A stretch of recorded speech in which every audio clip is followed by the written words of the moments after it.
সরকারি ভালো ছিল, স্বৈরাচারী ভালো ছিল, এখন ছাত্র জনতা ভালো নেই। এক সাধারণ শিক্ষার্থী সমন্বয়ক এবং তরুণ উপদেষ্টাদের প্রতি কঠোর হুমকি দিয়েছেন, যা নিয়ে বেশ আলোচনা শুরু হয়েছে। দেশের বর্তমান পরিস্থিতি নিয়ে সাধারণ মানুষের মধ্যে নানা ধরনের প্রতিক্রিয়া দেখা যাচ্ছে। ছাত্র জনতা এবং তরুণ উপদেষ্টাদের কার্যক্রম নিয়ে সমালোচনার ঝড় বইছে। সম্প্রতি এক সাধারণ শিক্ষার্থী সমন্বয়ক এবং তরুণ উপদেষ্টাদের বিরুদ্ধে সরাসরি কঠিন হুমকি দিয়েছেন, যা সামাজিক মাধ্যমে বেশ আলোচিত হচ্ছে। ছাত্ররা এখন দেশের গুরুত্বপূর্ণ দায়িত্বে রয়েছে এবং তাদের কাজকে সমর্থন করছেন দেশের বেশিরভাগ মানুষ। তবে কিছু মানুষ তাদের কার্যক্রম নিয়ে প্রশ্ন তুলেছেন এবং সমালোচনা করছেন। এই তরুণীর কথা স্পষ্ট, তিনি বর্তমান ছাত্র জনতার কার্যক্রম নিয়ে সন্তুষ্ট নন। তার মধ্যে আগে সরকারি ভালো ছিল, স্বৈরাচারী ভালো ছিল, কিন্তু এখনকার ছাত্র জনতা ভালো নেই। আপনারা এখন যা করছেন খুব শীঘ্রই তার ফলাফল ভোগ করতে হবে। আপনারা এর জন্য প্রস্তুত হন। তিনি মনে করেন সমন্বয়করা সংখ্যালঘুদের উপর যে নির্যাতন করছেন এবং 20 তারিখের পর থেকে কোনো বড় ধরনের পরিবর্তন না আসায় তিনি অত্যন্ত হতাশ। ভিডিওটি যদিও ছোট, কিন্তু এর প্রভাব অনেক বড় হয়েছে। ভিডিওতে তার বক্তব্যে তিনি আরো বলেন, আপনাদের মুখোশ খুব শীঘ্রই খুলে যাবে এবং তখন সবাই আপনারা কি কি করেছেন তা জানতে পারবে।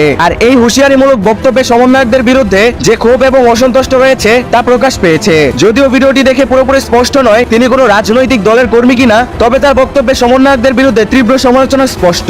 এমন পরিস্থিতিতে প্রিয় দর্শক, আপনি কি মনে করেন সমন্বয়কদের প্রতি এই তরুণীর করা মন্তব্য কি যৌক্তিক? আপনাদের মতামত জানাতে অবশ্যই কমেন্ট করুন এবং এই রিলেটেড আরো আপডেট পেতে চ্যানেলটি সাবস্ক্রাইব করতে ভুলবেন না।